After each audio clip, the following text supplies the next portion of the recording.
Hi everyone, it's Don and I hope you're having a fantastic day. Well, Celebrity has just laid its keel for its next brand new cruise ship. Speaking of brand new cruise ship, Royal Caribbean has just taken possession of the Utopia of the Seas, the next party ship people are calling in Florida.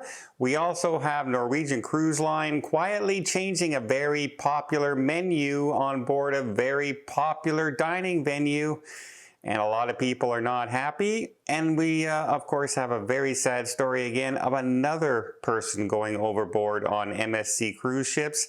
That makes the 8th person overboard in 7 months on an MSC cruise ship.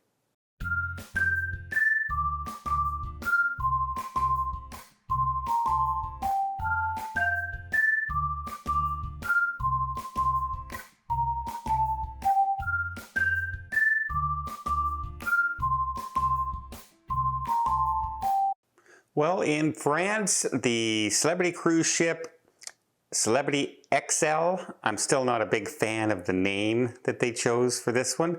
However, the ships are always beautiful, right? The Edge class ships are gorgeous. In France, they had their groundbreaking ceremony today where they got ready to lay the keel for that brand new ship. It will take about a year and a half for that ship to be built and get up and running, and then another few months for us to see it out there. But it's a very exciting day for Celebrity as they get ready to have their next XL class ship. One of the big features on this is another methanol capable cruise ship. Hopefully it's ready to run on methanol when it launches and it has all the parts that they need. Cruise ships have been having a hard time lately with getting all the parts through the supply chain to make that happen when these ships launch, but they are capable of doing it. Hopefully this one is up and running and everything, all the parts are there, and we see the methanol out there to see just how much more environmentally friendly these cruise ships can be. Very exciting day for Celebrity Cruise Line. Also, their partner brand, Royal Caribbean, their Royal Caribbean Group owner of Celebrity, has just taken possession of the brand new Oasis class ship, the Utopia of the Seas. Now, this is going to be a very different cruise ship because it's going to be doing only 3 and 4 day sailings, which is something you do not normally see on the big Oasis class ships. A lot of people are speculating it's because prices are so high that people can really only afford to do a 3 or 4 day cruise on these ships. Other people are saying, hey, it's just giving an opportunity for people to have quick getaways who live close by and can get to the cruise port easy. Someone like myself from Canada is not going to fly thousands of miles to go on a 3-day cruise. Unfortunately, this is just the way it's going to be, right? It's just too expensive to do so. But yeah, the prices on the Utopia of the Seas are not cheap. There are still some cabins available for that inaugural sailing, which you do not see when a Royal Caribbean ship launches too often. But she's set to set sail later next month, and a lot of people are pretty excited to see it. One big thing is that ship will have every single sailing, whether it's a 3 or 4 day sailing, will be going to Perfect Day at Coco Cay, their private island, which basically keeps all the money on Royal Caribbean. And it's kind of like a self-enclosed vacation, which is good and bad. Yeah, some people like to go to different destinations. However, when you go to a private island, you get the food that's included, etc. It's not, it doesn't cost you as much, but there are some pay-for venues out there, like the over-the-water cabanas, if you want to go on the water park, etc. And Royal Caribbean, it does have a very popular destination there. A lot of people love going to that private island. You can spend money or you don't need to spend money. It's kind of your choice. But I don't know how this 3 and 4 day is going to work, as they're going to have 2 of the largest ships in the fleet. The next Icon class and this next Oasis class are all going to be doing 3 and 4 day sailings. We'll see if it works out for them in the future. Norwegian Cruise Line has quietly, without much fanfare, changed the menu in probably their most popular dining venue on their cruise ship, Cagney Steak House. It's an award-winning steakhouse. People say it has some great food. I've had some great meals on Norwegian at Cagney's. Well, their menu has now changed. Their menu used to offer a 4-course meal with basically 4 starters, 2 soups, 3 salads. You could get 5 premium cuts of steak, including different sizes of filet mignon. They had 3 seafood entrees, and then 4 featured selections, also considered entrees, and then 10 side dishes. So you had a very wide choice to choose what you wanted to eat. Well, the new menu now, instead of a 4-course meal, now has a 3-course meal. The appetizers have been combined into one section instead of separating the soups and salads and starters. So they've removed some of the things in there. For instance, oysters Rockefeller is no longer available. The tuna tartare is no longer available, but they have added a thick cut bacon to the menu, but in all you are losing some of your starter options. Also, looking at the steaks, you can no longer get that 20-ounce porthouse steak that used to be offered. That's no longer available on the menu as well. And then in the features, it's been simplified, now offering only 3 of the 4 dishes, removing the double cut pork chop. But missing that 20-ounce porterhouse is a big deal to a lot of people. Also, the seafood options from 3 down to 2.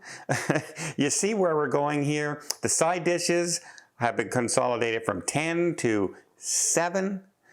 And you're missing things like the grilled zucchini, onion rings, potatoes au gratin. They won't be offered anymore. Now, it's not unusual for restaurants to change their menu and simplify menus if some of the items on board especially aren't very popular, but from all accounts they are. I think it's more of a supply chain issue for some of these. Ships are still having issues with their suppliers, getting everything on time and being able to keep enough stock on their ships. It's also a cost-cutting measure, right? A 20-ounce porterhouse steak is a lot more expensive than a smaller cut of steak, and offering less menus makes it easier for the crew on board, the chef staff, to make the food. The less you have of options, the faster it is to make, right? You don't have such a wide variety of choices. It's more of a standardized thing, and it's a lot easier for the crew to learn the menu going from one kitchen to the other. But it does have a lot of people shaking their head because you know, it's a specialty dining restaurant. You're paying for the specialty dining, you're upgrading yourself to this, and now you're getting less choice in the meals offered on board. But I expect you're going to see some more menu changes coming down the road in the other venues as well.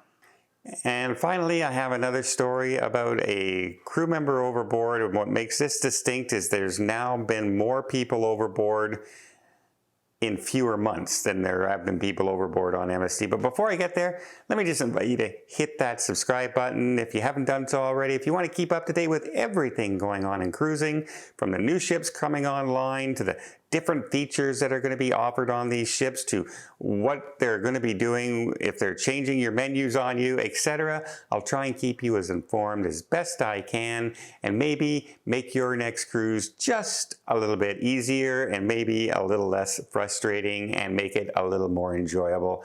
I really do hope you'll join us here on the channel. It really helps when you hit that subscribe button, and I really do appreciate it. Unfortunately, this week, a crew member apparently has gone overboard of his own account on the MSC Musica.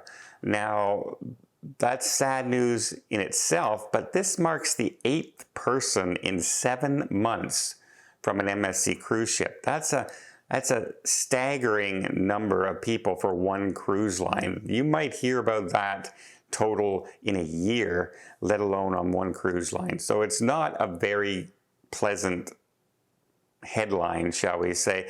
Now, To be fair, all the cruise lines are much fuller this year than they were in past years. Like it's oversold. Crews are busier on board because there's so many passengers all the time, etc. A lot more stress on the crew members that are out there, especially if a ship gets shorthanded for any reason, like a sickness on board, or they just haven't been able to get new staff hired in time. It can be very stressful for crew members out there who have to pick up that slack of missing people. But also, people on board, there are more people on there to have this opportunity for more people to go overboard, right? If 100,000 people go on a cruise ship, is much different than if 150,000 people go on that cruise ship over the year. You see, there's more opportunity because there's more people. It's just a numbers game. But it is a concerning thing, and I do bring these stories up because I see people mistreat crew members a lot and yell at them and blame them and just treat them sometimes like second-class citizens. And it drives me up the wall when I see that happen.